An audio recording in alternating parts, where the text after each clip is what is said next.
Hi everyone, today I'll be going over my first impressions for the beta weekend for Diablo 4.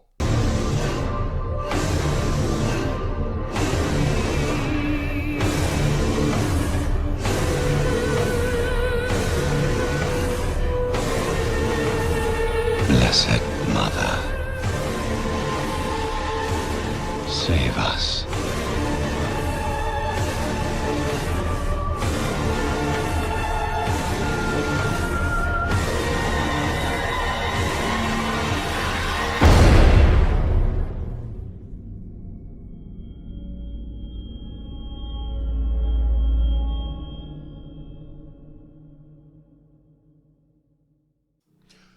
Now, to give you some background, I'm not particularly a really experienced ARPG player. I have played the first act of Diablo 3 when it first came out. I've tried a little bit of Path of Exile, but ultimately found it somewhat impenetrable. And then from there, I've also played some Lost Ark, got to about level 25 or so. And then, so really this is kind of a casual sort of someone who's just looking for a good campaign to play, more of a general RPG enjoyer as opposed to a hardcore player of ARPGs who's looking to do endgame progression. The first thing that really struck me about Diablo 4 was the game's cohesiveness in terms of visual design. Everything felt like it was supposed to be there.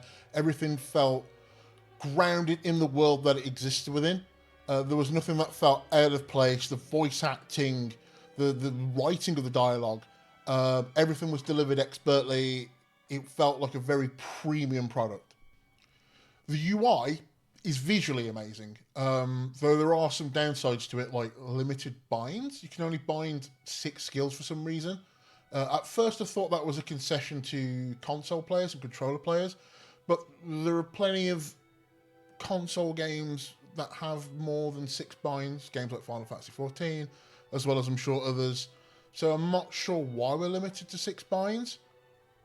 In addition to this, there are issues with things like tooltips where, because you can have so many things on one piece of gear, and due to their sizing, what happens is that certain effects get pushed off the screen and you then need to scroll within the tooltip.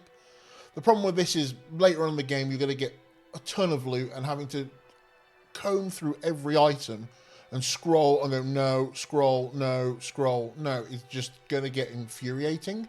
So there needs to be some change in Blizzard's end where they make those tooltips display more information at once. Graphically, the game looks fantastic with great textures, lighting, subtle reflections. The cutscenes had fantastic character models and just generally looked very impressive.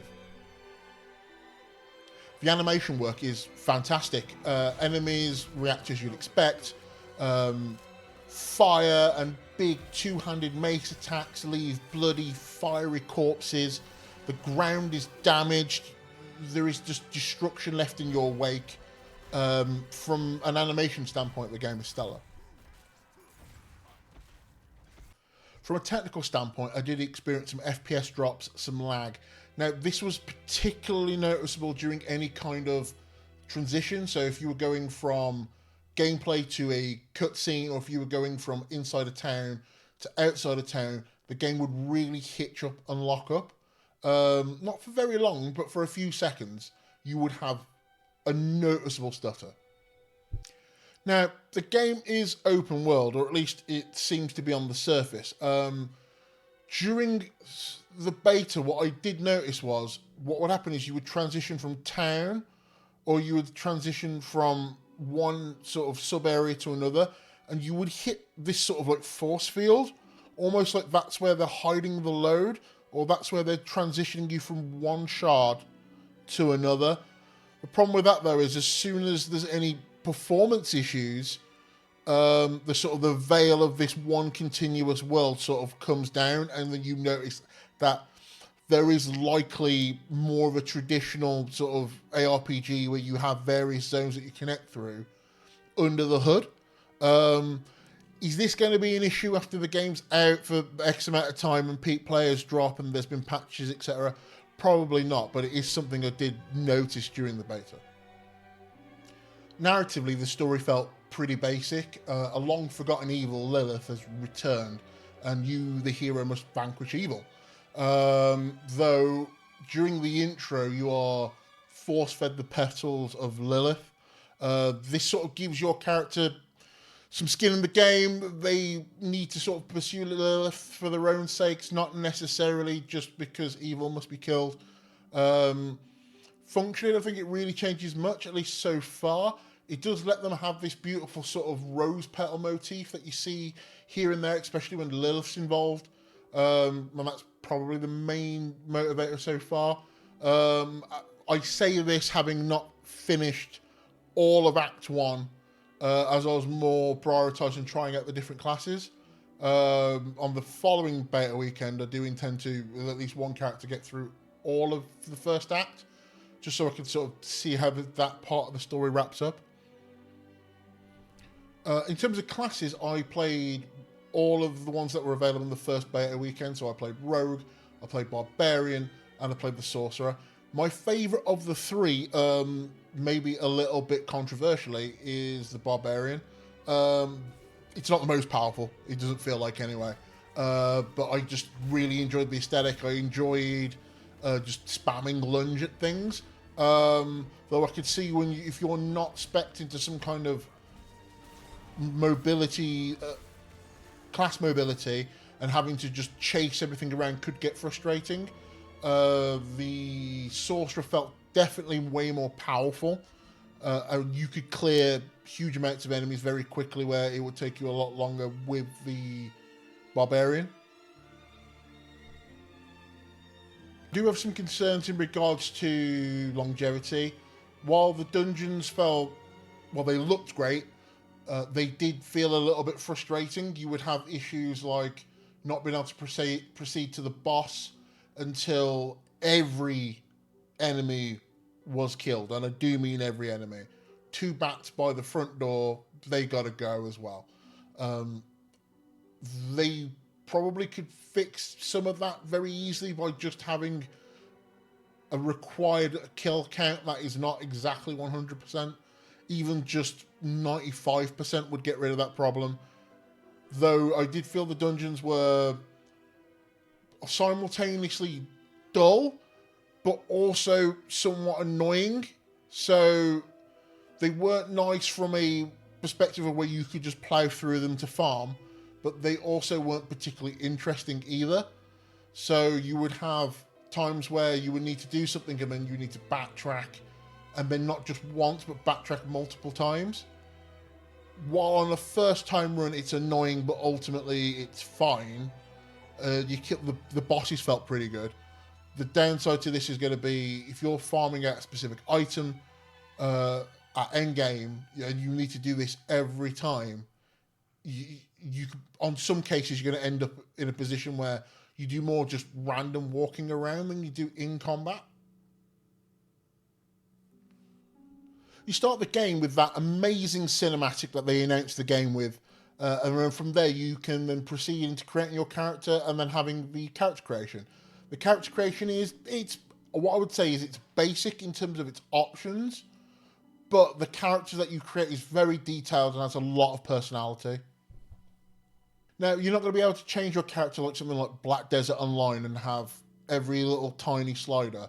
But one of the advantages of having some degree of character creation rather than set characters that are often provided within the genre is that your characters do show up within the cutscenes, as they're all in engine, or at least they seem to all be in engine except maybe a couple exceptions. You're going to be able to really sort of make a character that suits you and then be able to see that character take part in the story. You start the game with a few basic enemies to fight after your first in-engine cutscene of the game, which sets up a little bit of intrigue in regards to Lilith, but at the moment you're sort of lost in the wilderness, you're cold, you're looking for somewhere, for some shelter, so you happen upon a village. In that village there is a holy man or a monk. He's speaking of demons. The locals are restraining him. They mention that, can you help us out with this demon problem? So you go off, you deal with the demons, You come back, and then they can't pay you. In exchange for all you've done, they ply you with some food and some drink, but then not is all what it appears to be. So you've been drugged, you get literally carted out to a very dubious looking room where you're clearly going to be sacrificed. The holy man from before, he breaks in, he sets you free. You then break out of there. He tells you the villagers are coming for you, you've got to kill them all. Well, you don't need to be told twice. You kill the whole village, you throw up. That's when you find out about the petals of Lilith. And then from this point onwards, you get sent to go see the hermit. He then leads you on to the city, you pay his bills. It's a fairly basic story, but all the cutscenes are done very well with great music, great dialogue. The voice acting, I know I've mentioned the voice acting before, but the voice acting is very good.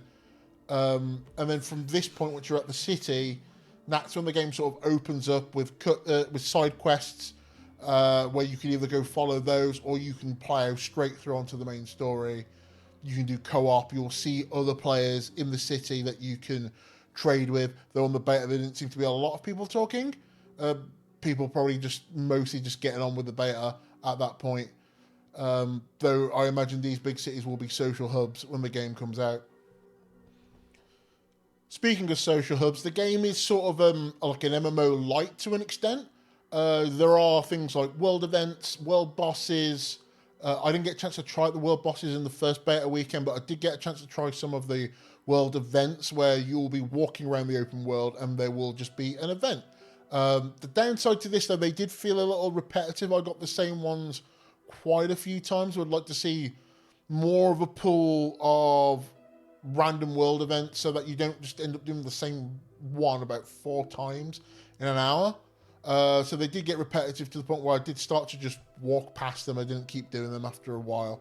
Though I'm sure when the game is out and you're pursuing sort of that loot grind, it might make sense to just do them anyway. The game does have co-op. You can invite someone to a party from your BattleNet.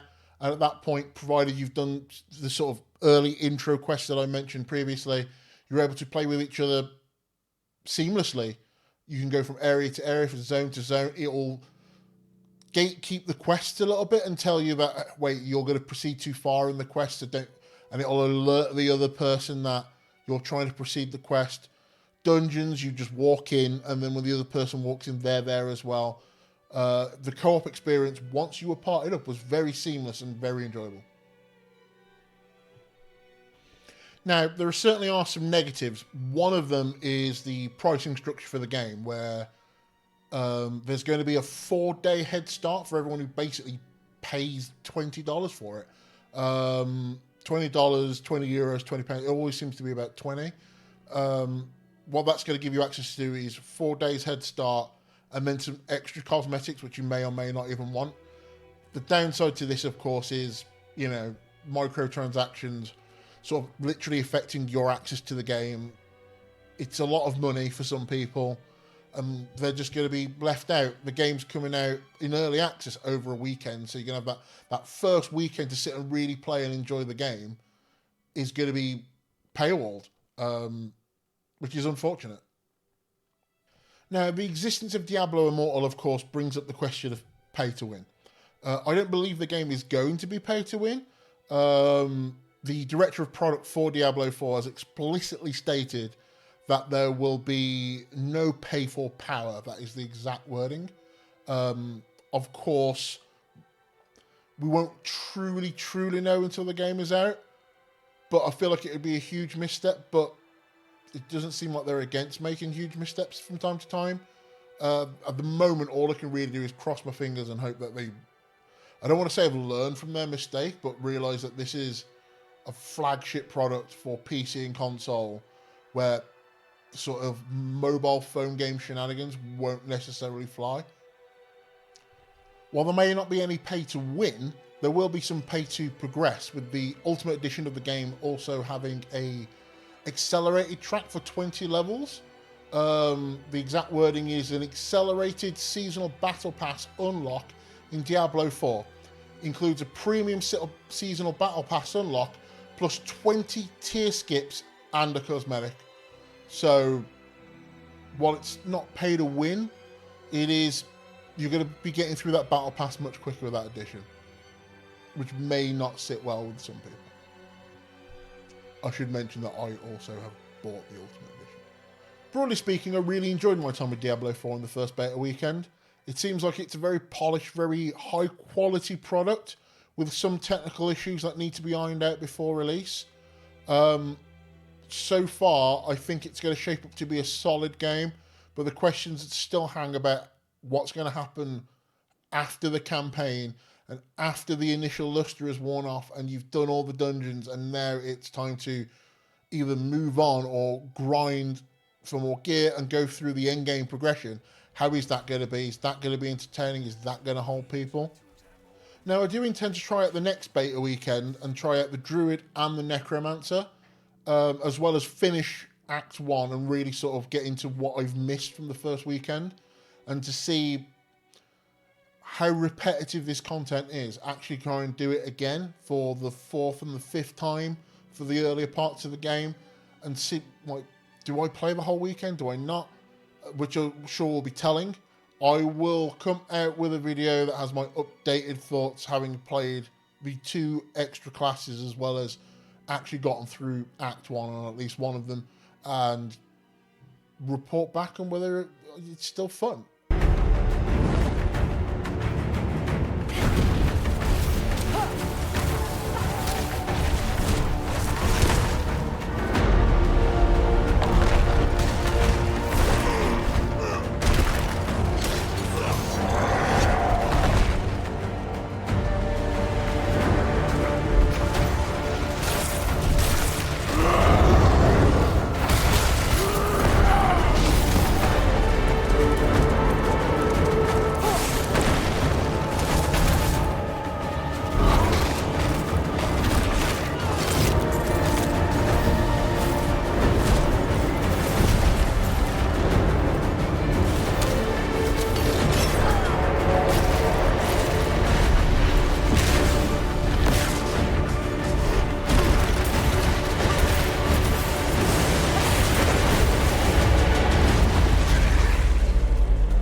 But I know these dreams. They tell of the future. Hell is coming, brother. Hell is coming.